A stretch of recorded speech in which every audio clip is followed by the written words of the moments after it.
Thank you for listening to the Divine Nobodies podcast with Eric Ajna and Jennifer Lynn. If you enjoyed this episode, please like and subscribe so you never miss a show. If you're on Instagram, please follow us at Divine Nobodies Podcast and join our ever-growing community of lightworkers and spiritual visionaries. Together, we can raise the frequency of our planet and bring in a new era of awakening and inner standing. Welcome to our tribe. And now your hosts, Eric Ajna and Jennifer Lynn. I like when she goes, together, we can raise the frequency of our planet. I never noticed that until you said that tonight. Now I'm going to hear that every time. Yeah, she gets really into it. Yeah, Everybody I really like it. That's listening, in case you guys don't know this, the woman that does the intro, she comes in every single day at Tuesday and does it live. Every time. That's all she does. Yeah, that's it. That's her job. That's all she does. And she's very sprightly, very optimistic. Mm-hmm. She always shares the best stories and brings us donuts. If all that were true. Yeah. Thank you guys for tuning in. This is Divine Nobodies podcast. We got a lot of things to cover, mainly 3D stuff. A lot of life has happened since last week. Yeah, I know. A ton has happened. Yeah. The energy from Mercury retrograde actually settled down. Starting to feel a baseline. Yeah. We talked a little bit about my experience with the intense energy that came up and the panic, experience that I'd gone through. So I'm back to normal. But there have been a few things that actually came into my field, which were learning opportunities for me. Mm-hmm. And I wanted to mention this on the podcast because you have animals as well, Jen. Oh, yeah. I'm obsessed. You got, how many dogs you got? 3. 3 dogs. Yeah, what and are a their cat. Names? You have really cool names for your dogs, too. What are the names? Yeah, Sancho, Django, Biggie Smalls, and then the cat Zeppelin. Yeah. Whenever I walk in and I see them, they all just sort of run to the door. And I just imagine them sort of like in slow motion to like a really deep, bass-heavy hip-hop song. Oh, yeah? Yeah. You know, like one of those old Snoop Dogg songs from the 90s. Yeah. Gin and juice? Yeah. Hey. Yeah. And there's like an Impala behind them, just sort of like hydraulics doing its thing. Yeah. Sancho's a boss. Yeah, he is a boss. He's getting so old, though. Yeah. Yeah. He's on his last leg. Really? Yeah. He's 17, though, so it's time. Yeah. Well, he's lived a long life, and he's still going. I think he'll get a lot more miles out of him. But my cat is also older. This is what I wanted to mention here on the podcast because this happened actually last week. Really, really intense. So I have a black cat, and she was a rescue a long time ago. I had no idea how old she was when I got her, but she was pretty young. She wasn't a kitten, but she was young still. Mm-hmm. And that actually worked to my benefit in a lot of ways because I never had the age that I can sort of fall back on and have as a reference. Mm-hmm. So in my mind, my cat, Binks, is always just going to be young. She's always just going to be my little princess. Oh, she's a girl. She's a black cat. Yeah. And so I've had her for a long time. And she's very graceful, very beautiful. And she has the same amount of energy that she had back then, even now. Mm-hmm. And she's a very magical cat. Loves females for whatever reason. Doesn't really care for masculine energy very much, you know. But she has a really, really gifted cat. Mm-hmm. And she also does Reiki, too, which is really cool. That's cool. Yeah, and people have actually seen her do Reiki on other people. Of course, you have to be laying down on your back, sort of chilling out. She does this thing where she hops onto your chest. Make sure she does that sort of scan that people do with Reiki, and then she concentrates on certain areas of the body. Oh, and makes biscuits? Exactly, makes biscuits. Aww. And sometimes it hurts because she's got the claws. Yeah. But I just look at it as like she's pushing that energy, that negative energy out of your body. I love it. Sometimes that hurts. Yeah. Yeah. And she's also a cat that eats with her hands, which is really odd. She's always done it since she was a baby. Really? Which is like she won't actually go in and eat the food. She'll reach in with her hand, pick up a little helping, and then she'll eat it with her hands. Get out of here. She does the doing thing. That is insane. I've never seen a cat do that. Yeah, really magical cat. Wow. I can talk for probably another 5 minutes about the magical things that she does, but last week actually put it in a perspective for me that she's also getting older. Aww. Yeah. So I'm going to try and consolidate this story. It was a really emotional time for me, but it has a good ending, happy ending. We were victorious in this. Anyways, for a good week, she was just chilling by the water bowl. Like she was drinking so much water, like so much water. And I thought, okay, well, maybe she's just thirsty. But I most people that have cats, and this is all 3D stuff, but this is real life. This is stuff that happens. And if you have a cat, pay attention to this, because this may potentially happen, because as cats get older, this isn't uncommon for them, right? Right. So she started going into the litter box and just peeing like nonstop. Normally, a cat owner has to clean the litter box maybe once a day, but clean the entire box once a week. Yeah. I was having to clean it like once every other day. Wow. And that's too much. Yeah, that's way too much. I never experienced anything like that before. And Banks, actually, she's never had to go to the vet. She's been a pretty stable and healthy cat the entire time I've had her. So I've never had any issues with her. So I started to notice like her health just sort of like diminishing. She started being really lethargic, very weak. And for whatever reason, she wanted to hang out by the water bowl, spend all of her time there. And I looked it up, and it said that it could be a multitude of different things. It could be early signs of kidney failure. It could also be signs of like diabetes. It could also be signs of thyroid. So it could be signs of all those things. Yeah. And I didn't know entirely what it was. And so I thought I'd give it a few days and adjust her diet kind of accordingly. And I don't overfeed her or anything like that. But it got worse. And one day I woke up and she was just hunched over the bowl, not even moving. And I thought, okay, I got to take her to the vet. So we took her to the vet, and they looked at her and said that she had feline diabetes, type 2. Oh. Type 2 diabetes. And so her body's not producing enough insulin. And they said that's pretty common for cats. You're going to have to start giving her insulin shots. I'm just like, whoa. Whoa, what? Yeah. Like insulin shots to your cat. Like I'm kind of weird with needles, never liked them. But, I'm taking this position of being a nurse to my cat, which I'll do for sure. Yeah. But they, had her for a day. She came back and she was a little better. I felt like she was still able to walk around, do that sort of thing. But she wasn't eating.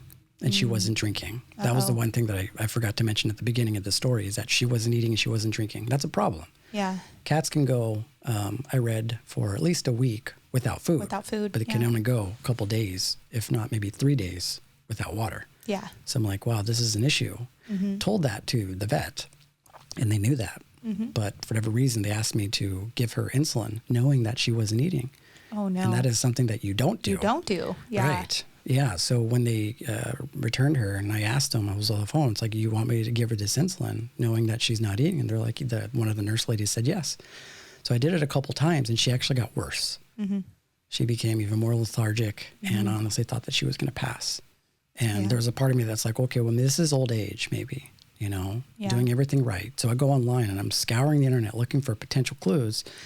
And then I find out that you're not supposed to give insulin to cats if they're not eating or drinking. So right away, I just got up, left my house, went looking for a syringe to give her food in. I was like, okay, she's not eating, she's not drinking. I'm going to have to force feed and water this cat. So went out, got that, came back, sludged up some of her food, and I had to force feed her, and it was like broke my heart. Yeah. Because you feel like you're doing something wrong. Because they obviously don't like that. Yeah, they don't want it. Yeah, and she was already so weak, but she also had enough energy to fight. So I was able to get down some food. I was able to get her some water. But after I fed her and watered her and everything like that, she just sort of fell over and was just not moving. So I had to take her over to my bedroom, my bed, and just lay and kind of sit with her. Her breathing was really shallow, like she wasn't blinking. I literally thought that she was going to die. Oh, yeah. So I just sat there, and I was just, so many thoughts go through your mind when you lose your animal, because it's like your pet. It's like your child. It's like your child, yeah. Right. And you always just assume that they're always going to be around, because they have been for a large part of your life.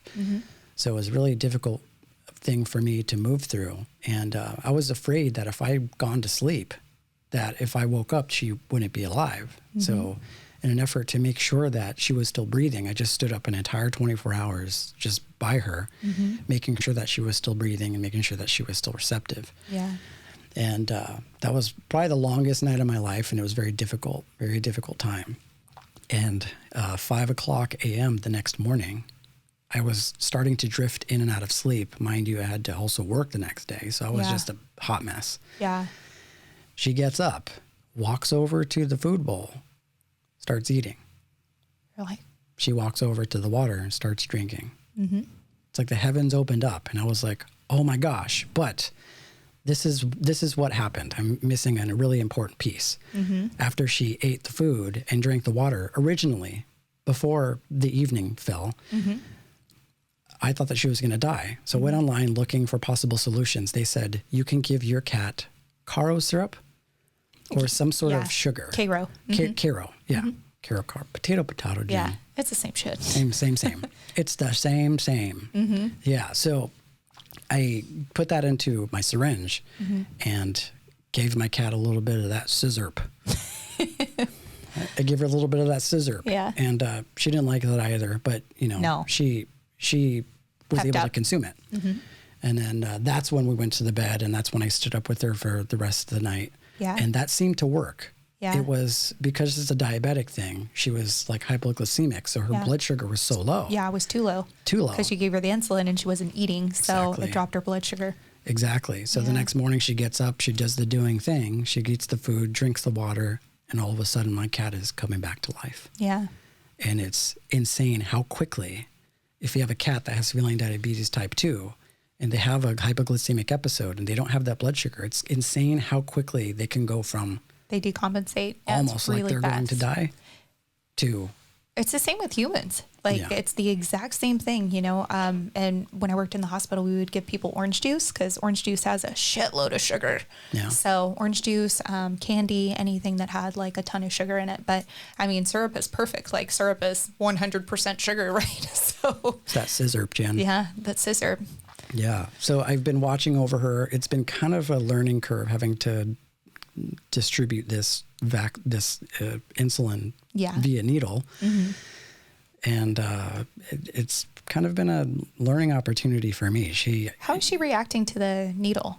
You kind of have to... Is she kind of cool with it, or it's almost like they don't really know. No? Yeah, if you pinch the top and do it real fast, they don't even notice. Yeah, you pinch the needle and you kind of do the thing really quick. Yeah. They don't really notice it, but I'm starting to get the feeling that she's starting to find out because I imagine it maybe gets a little sore. I've been trying to move it around, that sort of thing. Yeah. But it works doing it while she's eating. How often do you have to inject her? I have to do it twice a day, 2 units per injection. So basically her meals are twice a day. You have to do it literally as she's eating or right after she eats. Wow. So now you have to, but we free feed our dogs and the cat. We just have food out all the time and they just eat whenever they feel like it. Yeah. So I guess she wasn't like that before you fed her actual meals, or was she a free eater? She was a free eater for a while. Okay. I did sometimes give her like a few treats, but she's an old cat. Yeah. At some point you have to completely do away with the grain-free stuff. Yeah. I'm not the grain-free, but you have to go grain-free, right? What the vet actually told me is that it's the gravy. It's fucking gravy, Jen. It's the gravy. And that's the one thing that the cats love. They love the gravy. They love the gravy. Like they'll go up and they'll just lick the gravy and then they'll just go on their way. It doesn't even matter that there's food there. That's one thing we did with Zeppelin. We never gave him gravy or wet food because we didn't want him to. He had wet food as a kitten, obviously, before he had like big enough teeth. But after that, no more, no gravy, no nothing. So he just eats Maine Coon food and that's it. You got to cut out the gravy. Yeah. And you got to go grain-free. Basically just all proteins, And so, I mean, it's a little change. Some cats are really picky about food, but she just likes food. So it's been cool. But I would say now that we've really, really been strict on her diet, that she's like 110% now. Wow. It's like she's a completely different cat. Wow. It's like she's just... So maybe she had been suffering for a while and you didn't really know. She was probably having dips in her blood sugar and didn't really know what was happening. Exactly. I thought that she was just getting older. Mm-hmm. And, So how old did they say she is? She's 15. Oh, wow. So that would make her around 74, 75. Yeah, that's about the time. So she's a little miss now. Yeah, she's an old miss now. She's an old miss now. Yeah, so now she's like jumping off of counters, jumping onto tables. And she ate a little piece of my Monstera plant, Jen. Oh, no. Monstera plant. I've been really getting into those Swiss cheese plants. And there was this one plant that I have in the kitchen that's like right under the light. And I'm just like, I love it. It's like my prized possession. Yeah. And I walked over into the kitchen today and she just helped herself to some of the plant. Yeah, I don't know why they like plants. They love to fucking eat plants, so it drives me nuts. It's good for their digestion. Is that what it is? Yeah.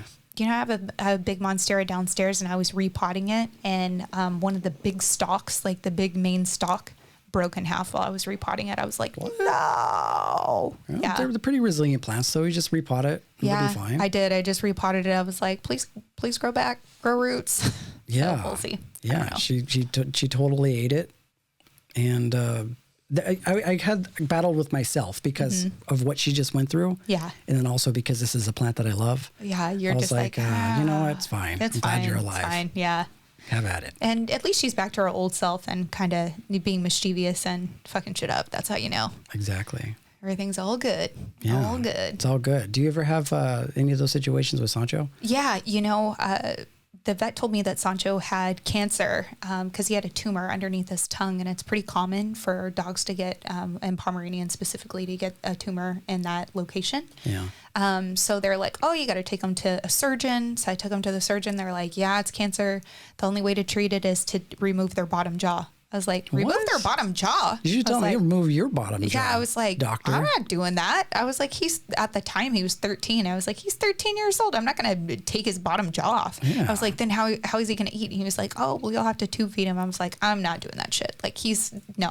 Yeah, he can go on hospice. Can't do that to Sancho. Yeah, so I took Sancho home. I was like, buddy, I'm not taking your jaw off. We're gonna make this work, you know. Right. And I just laid in my bed for the first couple of days with him and just cried and was just loving him. And I was like, no, please don't die. Yeah. And I put him on full hospice. Whatever I ate, he ate. If I was eating steak, he had some steak. If I, whatever. Yeah, you want to make your pet happy. Yeah. Ice cream, fuck it. You want some ice cream? Sure. Yeah. So I just gave him whatever he wanted. Yeah. And I'll be damned if that tumor didn't just go away. It did? It did. See? It just went away. It's like that energy, that happiness inside just sort of like went at. And he's 17 now. So, and I was like, yeah, you motherfuckers told me to take his bottom jaw off. Imagine if I did that. Yeah, he's like that Hispanic uncle that like whenever you're sick, he gives you all these like really weird holistic sort of remedies. It's just like, yeah, you know what? If you got a cold, knock that shit out with a bottle of whiskey. Yeah. You know? Yeah. He's one of those people. He's smoking until he's like 100 years old, has a beer every night. That's Sancho. Yeah. But the dog equivalent to that. Oh, he totally is. He's the best. I don't even, we were talking about it tonight because he's kind of hobbling around. He has a tumor on his spine now. Yeah. So he's like not walking very well and he keeps lifting his right foot up. And anyway, so because he's not doing well, I got went down the rabbit hole of psychic communicators that communicate with animals. And eventually I want to get one on the show because I just thought this was so interesting. But they had a lot of really interesting things to say about your pet and their process of dying. So I thought this was really interesting. But when they die, they have a chakra system just like us. So their soul solely leaves their body and they plan their death. So these animals actually plan out their death because they are here to teach us, right? And to help us evolve our soul's purpose. Yeah. So even down to the time that they die is a lesson for us. There's some kind of lesson in that. So they choose their own death and kind of plan it out. Even if it's something tragic like getting hit by a car or something like that, it's because there's a lesson in that you need to learn. Mm-hmm. Because animals have already mastered unconditional love. It's the humans that haven't, right? So anyway, this woman, what was her name? Danielle McKinnon. So she is an animal communicator. I found her online, and she was saying that she was communicating with the dog, and he was in his process of dying. And they actually do it kind of slowly. So their soul leaves out of their root chakra, which is at the end of their body, like by their tail, not out like by your ass. By their ass, yeah. But they don't shit their soul out, like that's not what's happening. But it goes out of the root chakra. Yeah. But she said she was communicating with the dog, and his whole body was like dark, except his head was kind of like clear, and there was like nothing really in it. And she kept asking the dog, like, I don't really understand, what does this mean? But she could see the energy around the root chakra, and it was like beautiful, sparkling energy. Yeah. And she was like, I don't really understand what's happening. So the dog told her, hey, tell my owner that I want to go pass away in this field with her. So the owner took him out to the field. By the time they got there, he died. Yeah. But he was already in his process of dying. That's why his head was clear, because the soul like slowly leaves, which I thought was pretty cool. Yeah. I was like, So if you have a dog that maybe, or a cat that maybe is starting to get confused or, acting different, could be a sign that they're ready to pass on. Yeah, it makes sense what you're saying, because all the animals that I've seen, and I've been alive for a long time and also seen a lot of animals pass, they don't really seem to be too concerned with going, and especially cats. Like cats, they just sort of like hang out there and they're ready to go. It's like they've made up their mind and they've came and done what it is that they need to do. And I remember this one particular moment when I was with Binks last week on the bed, and I was looking into her eyes, and I knew that she knew how I was feeling.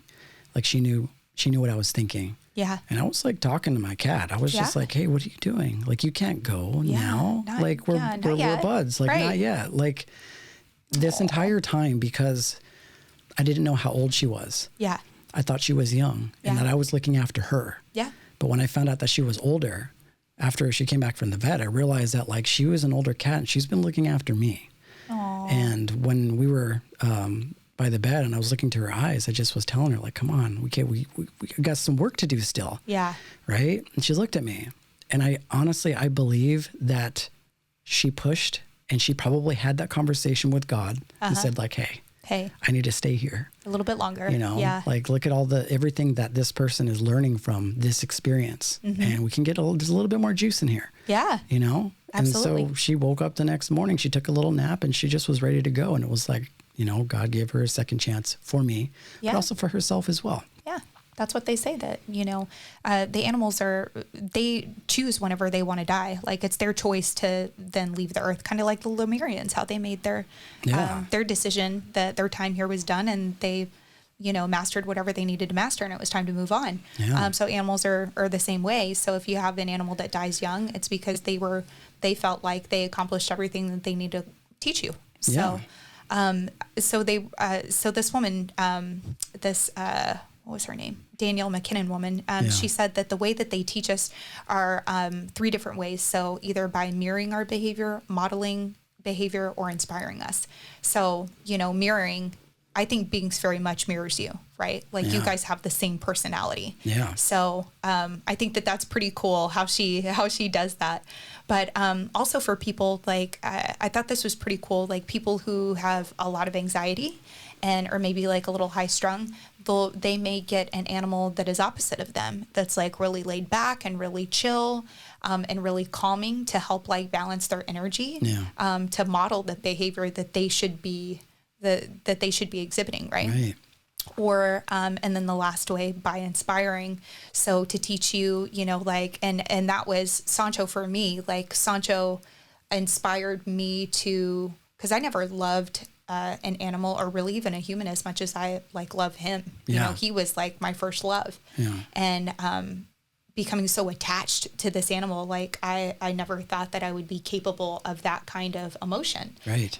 So the inspiration that I received from just having him in my life has been incredible. Yeah. Yeah. And animals definitely teach us a lot. Like cats are huge meditators. They are. Yeah. And I've had so many situations with my cat where I was just, having maybe a rough day or a hard week, and your cat is just always at this sort of baseline level of peace and tranquility. And I always look at my cat as like the perfect living example of what it means to just be completely present and to be completely aware of your surroundings. And, there have been actually a couple times in the past, I'll go ahead and share this, where I've just sat in lotus pose right in front of my cat, and she was the teacher. Yeah. She was the meditation teacher.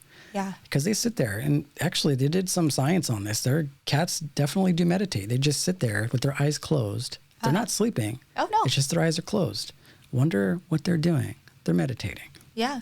It's really funny.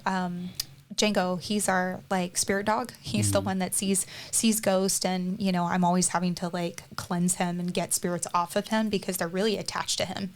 And he will get in my lap every morning when I meditate. He knows it's time, and I'll get up and I'll get in my pose, and he'll come and hop in my lap, and he just lays down and lays there with me every morning. Yeah. So, The other thing that I noticed about cats, dogs are probably like this too, but people sometimes say, you know, like that dogs and cats, they don't really have the clairsentience that maybe something like a dolphin or an octopus would have, that they just sort of like respond to whatever their environment is. But I don't believe that. I feel like animals, especially dogs and cats, form a relationship. They make a choice. They choose to have you in their life. And this is how it came into perspective for me. It's like your cat, my cat, for example, they're super chill when they're around you. They're always nice. They're really cuddly with you.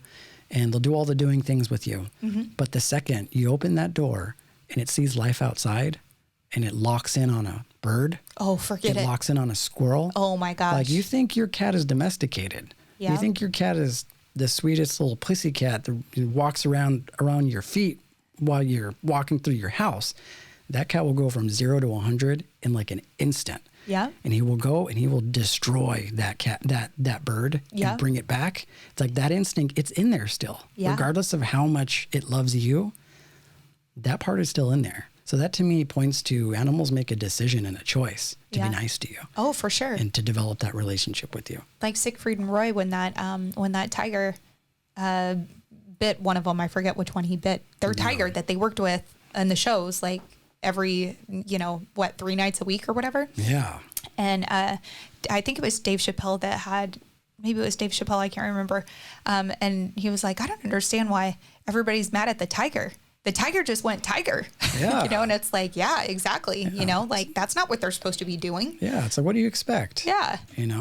Like that, doing that 3 nights a week, just, I mean, I'm sure that they mistreated them too. Oh, I'm sure. I'm sure that they weren't.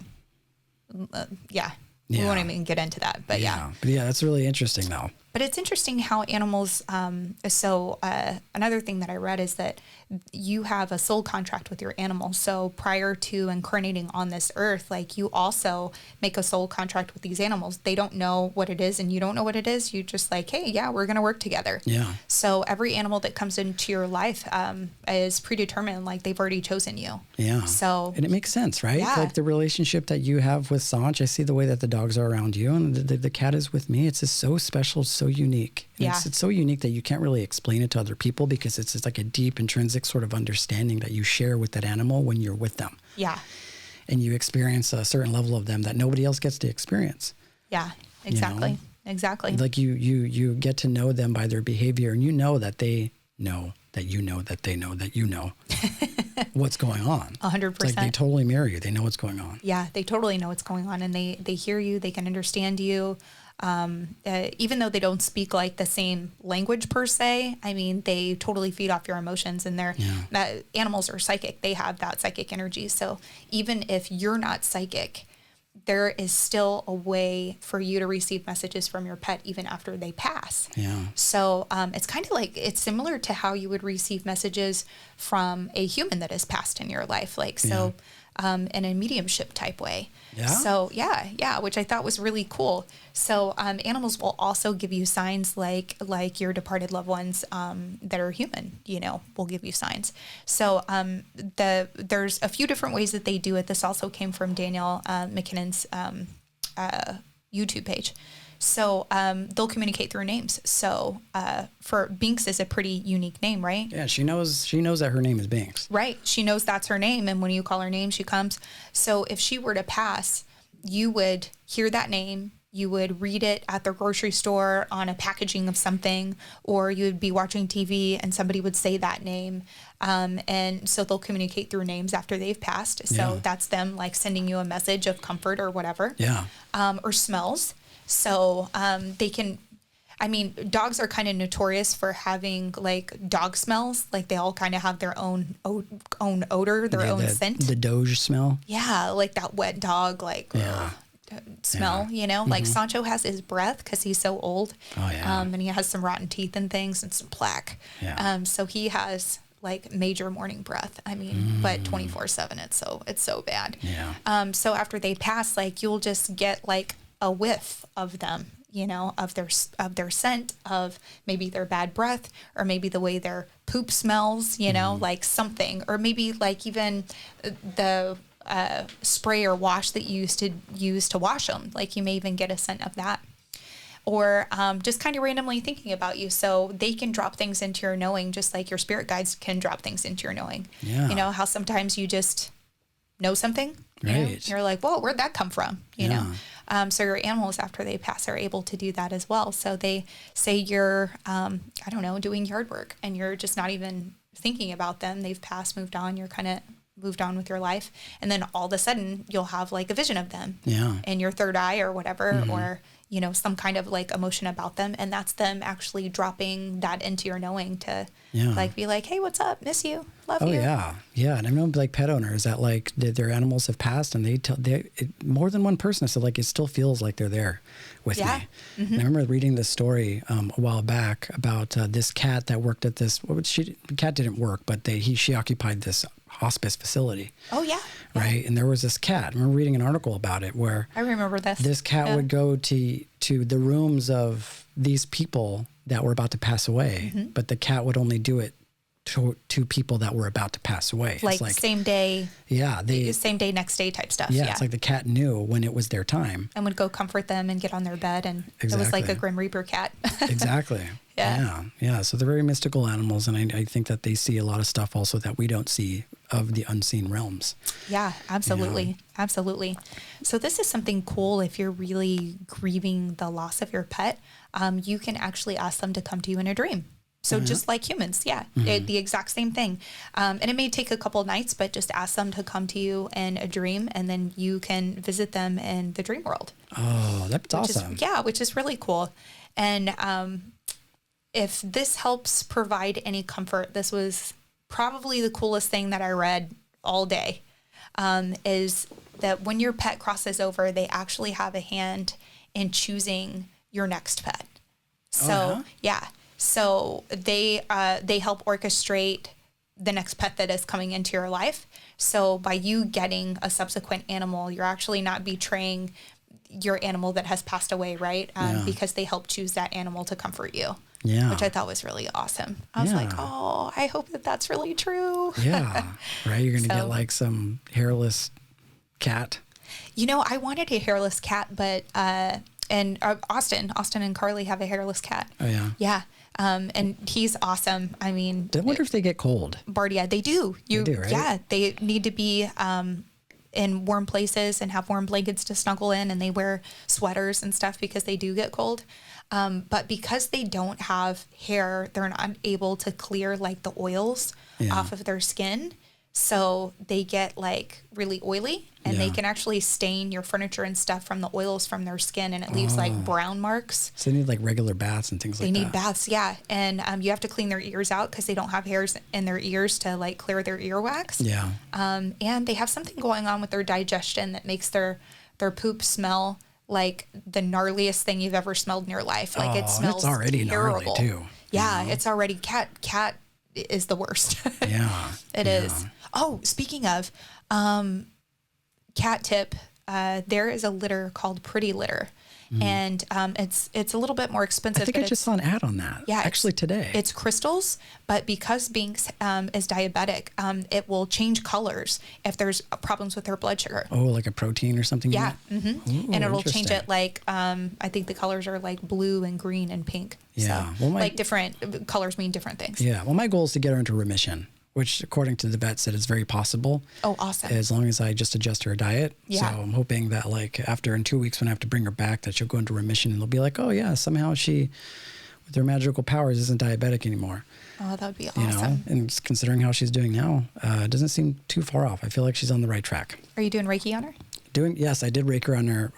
Actually, I did something like a really, really deep session of Reiki the night that she was really sick. Yeah. And hopefully that helped. But I have. Aww. I've been given a Reiki. But speaking of plants, Jen. Yeah. So I have some succulents in my porch. Okay. Some succulents in my porch. And you know succulents, they don't require a whole lot of water. No. They just sort of hang out. They do. Yeah. And grow. And just grow. Mm-hmm. But something is digging up my gosh dang succulents. It's not succulents. It's actually just one. There's one specific succulent that keeps being dug up. And it's crazy because it's surrounded by other succulents. But for whatever reason, this one continues to get dug up. And I don't know what it was. So what I did is I got a ring cam not just for that, but for other things as well. Yeah. So I got a ring cam, set it up by the door, and I'm thinking to myself, okay, well, if it's like a critter, then I'll catch it. I started looking it up. Blue jays are pretty infamous for digging up shit. Crows, squirrels. We get a lot of squirrels in our area too. Yeah. So I thought, okay, well, I'm going to find who this little guy is. And so I set up my ring camera to ultra sensitivity. So it picks up everything. Yeah. Walked out the other day and I look and my succulent is dug up again. There's no evidence of anything on my ring camera to pick it up. Really? Nothing. So this isn't the first time. It was actually the second time with my ring camera that it's been dug up, but my ring camera doesn't pick it up. So your ring camera's not picking up the motion, so it's not recording? No, it's not picking up the motion. It's in the range of motion. So if there's something that's walking up to the plants, it should pick it up. Picks up everything else. For whatever reason, it's not picking that up though. Interesting. So I don't know what it is. Maybe it's a haunted plant. You know, maybe. I've had some really good experience with picking up, ghost on my ring camera because actually, I've sent you some videos. I've seen it. That shit's crazy. Yeah, it's crazy. The amount of activity I picked up on my ring camera. So I'm really surprised that it didn't activate. Yeah. Jen showed me ring camera footage a while back of while you guys were on vacation, you guys were in RVs camping, and ring camera picked up the dogs chasing these orbs around the house. Yeah. Like barking at them. Yeah. The dogs looked noticeably scared too. There was they were all over. I mean, just all over the place and zooming around, Yeah. And it's interesting because when we had, I guess there is one time that we had some paranormal activity and it didn't pick it up. Remember when our backyard flooded? Something turned on the water in our outdoor kitchen and it flooded our backyard. I went back and looked at the ring cameras and there was no critters, no animals, no nothing that turned it on. So maybe. Yeah, that's what I'm thinking. I mean, I don't know why that would happen. I've never had, as long as I've lived in the place that I've lived in, which is probably over 3 or 5 years, and I've never had any activity like that. So there's a part of me that thinks, okay, maybe it's something attached to the plant.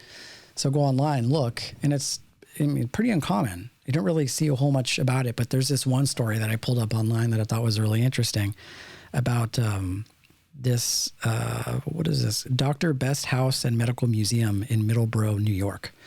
So this is house that apparently is really, really haunted for whatever reason because they used to treat patients in this home. Okay. And this was back in, I imagine, the Dust Bowl era. So they didn't have hospitals readily available. So they had people coming into this house to be treated. Okay. And it's called the Dr. Best House. And ooh, this is a beautiful house. It's creepy, Jen. It kind of has a creepy vibe to it. Oh yeah, all that old apothecary type stuff. Yeah, it just has ghosts all over it. Anyways, they made this deal. I looked up this article. This deal with this company called Handy, who does this cleaning service. It's an app that you can download, and they do this promotion thing during Halloween where people can get their houses cleaned, but they could also opt to get a haunted plant called a Chris plant delivered to their house. A haunted plant? Yeah. So what would be the purpose of having a haunted plant delivered to your house? I don't know. I guess it's those same people that will pay $300 to do a camping trip that's themed around horror. Those people that just want to test the boundaries of their own fear. Okay. Because, I get that. They send you this plant. I mean, it looks fucking haunted as shit, this plant. And I never actually said or thought that a plant looked haunted. But people have gotten it. There's actually pictures that I'm looking at right now. And I honestly don't know that there's been any activity around these plants. I think it's a novelty, to be honest with you. Yeah. I don't know who would pay money to have a haunted plant delivered to their home. Okay, so I definitely wouldn't. I've paid money to get rid of hauntings, not to bring hauntings to me. Yeah. They even to coin it off. It's oh yeah, buy it for your significant other as a gift. It's no, buy it. You buy it for your significant other. See what happens. Yeah, exactly. Oh, nothing says I love you like a haunted plant. It's hey babe. What the fuck? hey babe, check out my haunted plant that I got you. You know I love you, right? You know I'd do anything for you. She'd be get the fuck out of here with that shit. Yeah, no way. You would take that outside. Anyway, so I don't know who's digging up my succulents. So This is interesting. This is a little bit different. Well, I have two stories. The first story is when I had all that paranormal stuff happening in the house. Something did break one of my succulents, broke it right in half. And I had it tied to a stick to keep it like erect and standing up. It was one of those, I don't know the type of cactus it is, but it's like the tall, skinny ones. Yeah. So I had a stick in there that had it tied to it so it wouldn't fall over and break. But something literally just broke it in half. Really? Yeah. I think I remember you telling me that. But it was by your gong. Yeah, it was by the gong. So I thought maybe like the sound of the gong, like, I don't know, made it weak in the middle. I don't know.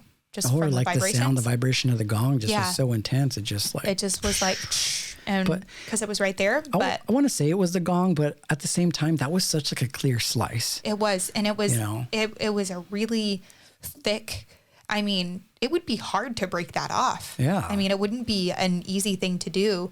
So I thought that was super, super bizarre that happened. Yeah. But aside from plants, I did have something dig itself up that was really scary. So in my old house in Houston, that house was legit haunted. I mean, probably the most haunted house I've lived in, like even more so than this house was.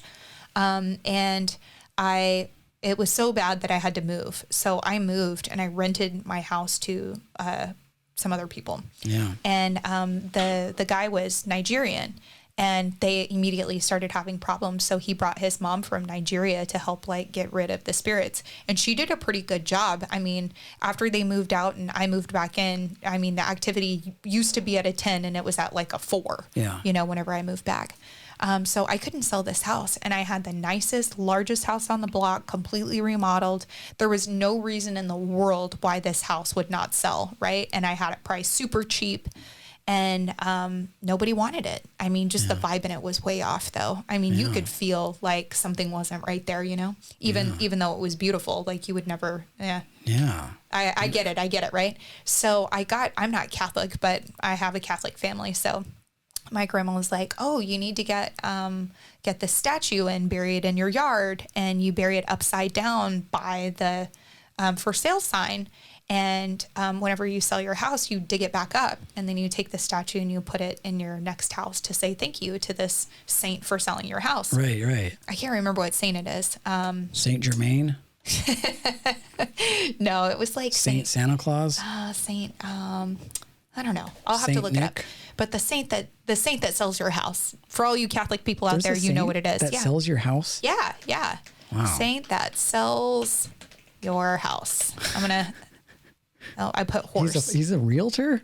Saint Joseph. Saint Joseph. Saint Joseph? Yeah, Saint Joseph apparently is a realtor as well as all the other shit he does. He'll get you cash for your house. Yeah. So I buried the statue, right? And I went to bed.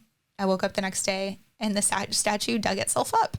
Oh, see, that's what I'm saying. It was sitting on top of the dirt. And I'm like, okay. Like, clearly this wasn't an animal. This isn't a plant or something that they would want to eat or whatever. And I'm like, maybe it was a kid. Maybe some kid saw me out here in my front yard like a crazy person burying a statue.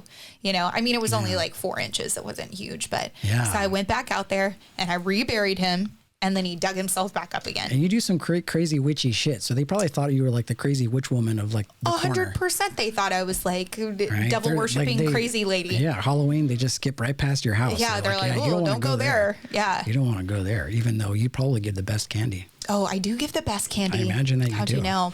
I do. I'm not a shyster when it comes to candy. I get the full size candy bars. The full size? I do. Yeah. Oh man. See, but once I'm out, I'm out. That's the thing. You got to come early. Man, there was like stories back when I was a kid, because I grew up Jehovah's Witness, and a lot of the craziest stories that they'd come up with is like, oh yeah, you can't trust the candy going trick or treating. They're just giving you reasons not to do it. Yeah. There's like razor blades in them. There's needles in them. Yeah. There's a rumor that went around that said that like the witches give the candy and they poison them, so that when they give the kids, they poison the kids. Get out of here. Come on.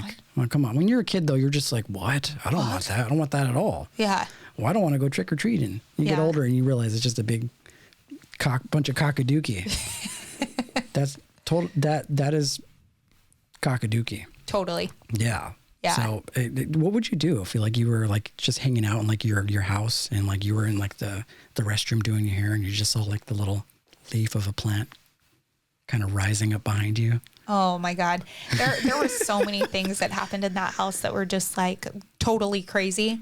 There's nothing menacing about a plant. Like I wouldn't get afraid if a plant was haunted, or if like a plant did a whole sort of like Little Shop on the Horrors thing when he just started dancing in front of me. Like plants. And he starts talking, feed me, Seymour. Exactly. Like plants I feel like are intrinsically good.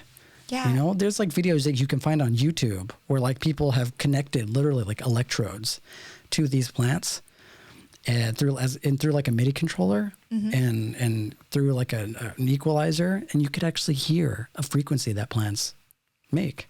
Have you seen that shit? I think no. They make the most beautiful music, Jen. Really? The most beautiful music. Let me see if I can pull it up. But oh my God, I'm gonna have to find that. Plants. I didn't know that. Plants make their own music. Interesting. Plants. So do they do different plants make different music, or do they all kind of sound the same? You know what though? Like being somebody that listens to like new age music,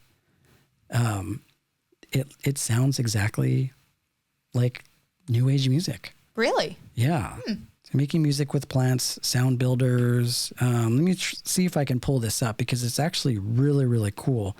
It was a video that I saw. Let's see. Plants make beautiful music. See if I can get like a little sample here of the music of the plants. No, these are just people that made music for plants. Connecting plants. It's pretty cool. I mean, I would have never thought. I mean, it kind of makes sense though, because planets have sound, right? Like, and the gongs are tuned to the like the planetary gongs are tuned to the frequency of those planets. Exactly. So I guess it makes sense that most living things would also have some type of sound. Exactly. Yeah. So like the sun is tuned. I mean, the sun gongs tuned to the orbital properties of the planet. You can actually go online and find the NASA feeds of the planets. The sun has a certain frequency. Mercury, Mars, they all do, and they all create like these.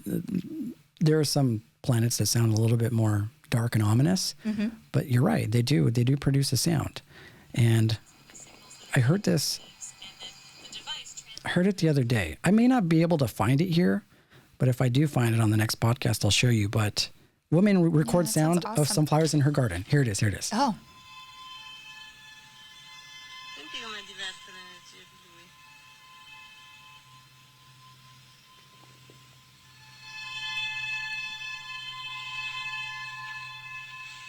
Wow, they sound like wind chimes.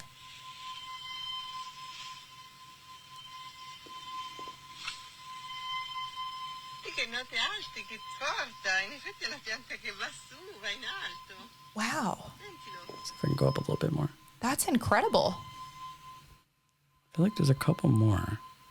So,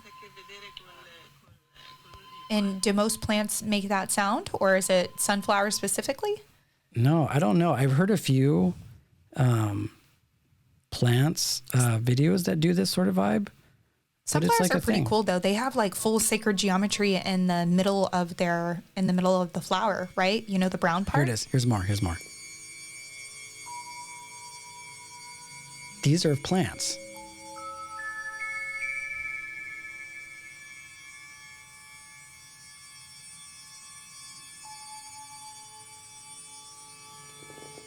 So the plant is making like the background, the consistent sort of, and then and then that's somebody playing over it.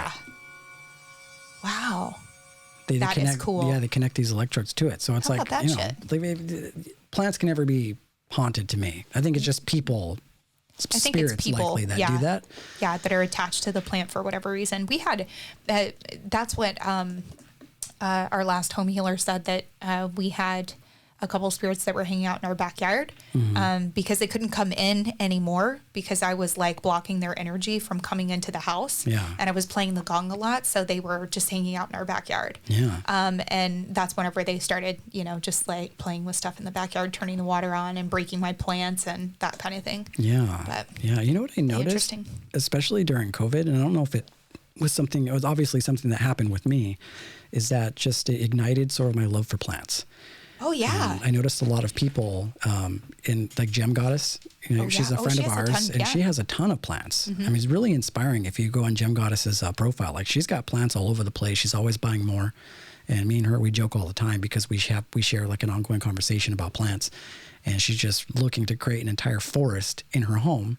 She has the most beautiful plants too, like monsteras. And we talk about, how to propagate. And that's something that I've actually started doing as a result of kind of quarantine, is I started propagating plants and buying more plants for my home. Yeah. You have plants, right? Oh God. Have you walked around? Have you seen this place? I have plants everywhere. Yeah.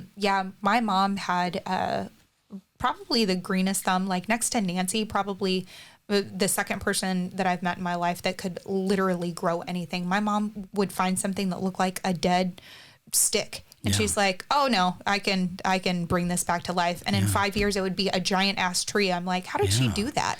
Yeah. I mean, she just had a way with plants. Yeah. There's just like some connection. It's like we were talking about earlier about this relationship that we have with animals. And plants are no different.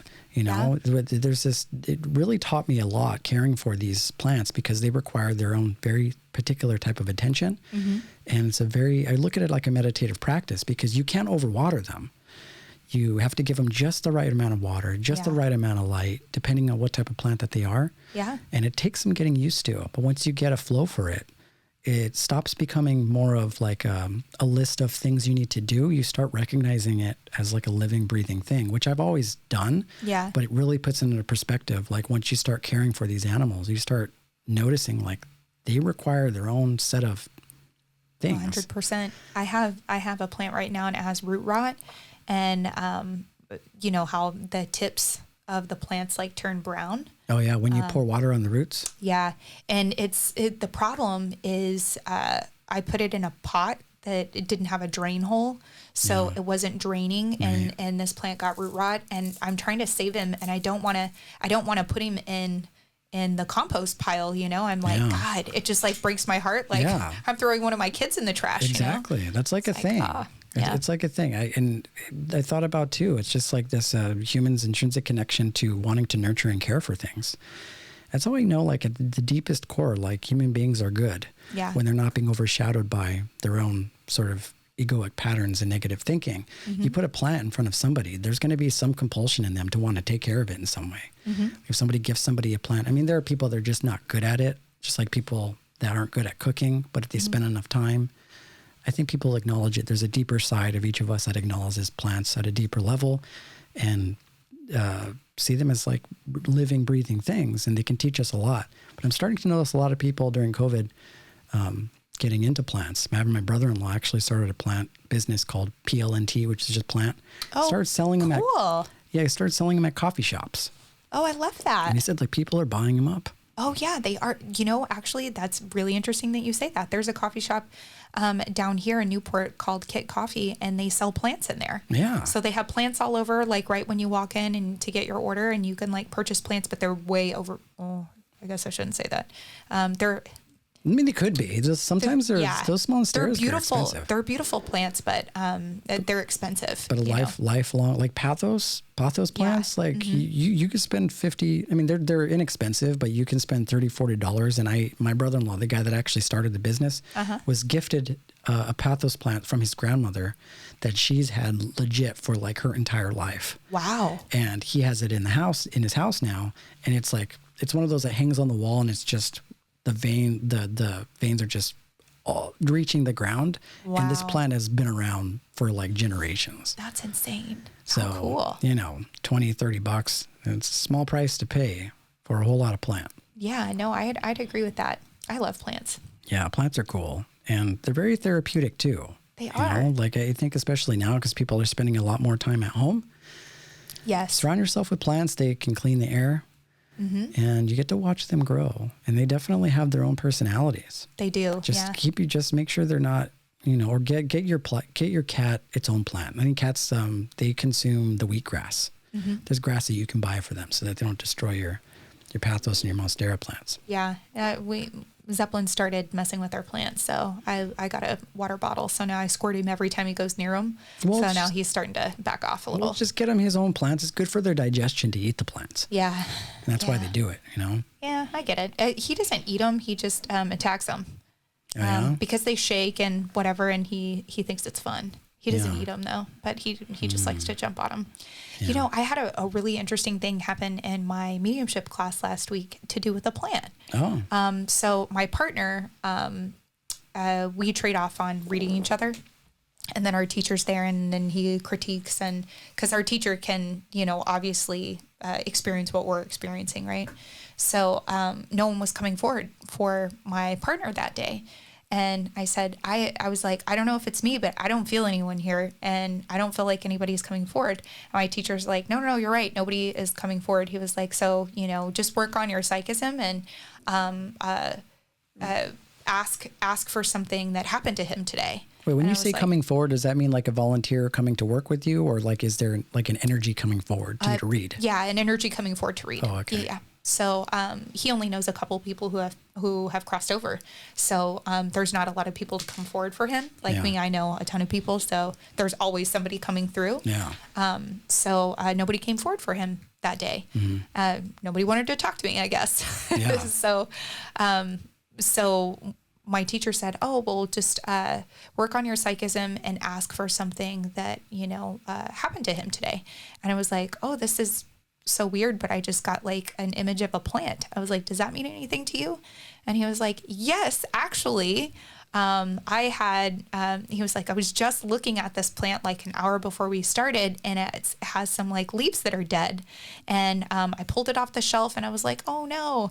And so we're on Zoom, right? And he pulls this plant down, and I was like, that plant's not dying. Those are new leaves that are coming through. It's not dead. And he was like, oh, this is my first plant. Like, I didn't really know what I was doing. Yeah. I was like, no, it's not dying. That plant's healthy. Like, you're good. Yeah. Yeah. So if you're online and you're on dating apps like Tinder, and one thing I noticed when it came to like dating, when you go on like profiles, a lot of women have those sort of like comments that say like, I will love your cat, your dog more than I love you sort of things. Those little sort of like quirky things. If they don't have animals, typically it's kind of a red flag for a lot of people because it shows their ability to care for something. But if that fails, see if they got plants. Yeah. Actually, that's a really good, Yeah. That's a really good tip like, for selecting a mate. Yeah, they're like, you got dogs? Like, no, like cats, no. And you're like, what kind of person are you? Wait, BTW, do you got plants? And they're like, oh yeah, I got a bunch of plants. It's like, all right, we're still in the game. Okay. We're still in the game. All right. I'll go out to dinner with you. You know, I dated a guy, and he hated animals. Really? And I was like, what? Like, who hates animals? And that was a big red flag for me. Oh, huge red flag. But he was also raised Jehovah's Witness. And that's not like a Jehovah's Witness thing to have animals in the house. No, it's not. Yeah. I don't think that really has a correlation. Yeah. I mean, they don't require that their animals be Jehovah's Witnesses. It's just they're gone a lot more because they go to church like Tuesdays, Thursdays, and Sundays for like 3 hours. So maybe the cats or the dogs or the animals feel a little bit more abandoned. Mm-hmm. But yeah, I don't know what the correlation was with that. But anybody that doesn't like any animals, especially now, you know, that's definitely a red flag. Yeah, if you don't like animals or if you're rude to waitstaff, I'm not interested. Yeah. Don't call me again. Don't be rude to animals. Animals got your back. That's right. You know, they're our little friends. They know us better than we know ourselves, you know. Amen. When you look at them and they're already looking at you. Yeah. You ever know that thing where you look at your animal, like you go to look and they're already looking at you and they're like, I know what you're doing. Yeah. What are you doing? What are you doing with this girl? Let's see what's going on here. What are you doing with this girl? Do you like this girl? You like this guy? Do you really like this guy? Come on. Like, what are we doing? I don't like him. What are we doing? I could tell if Sancho didn't like somebody who was dating, so. Yeah? Yeah. That's another episode. That is. The legacy of Sancho. We'll continue it going. We'll keep it going. Thank you guys for tuning in. Divine Nobodies podcast. We are on also YouTube.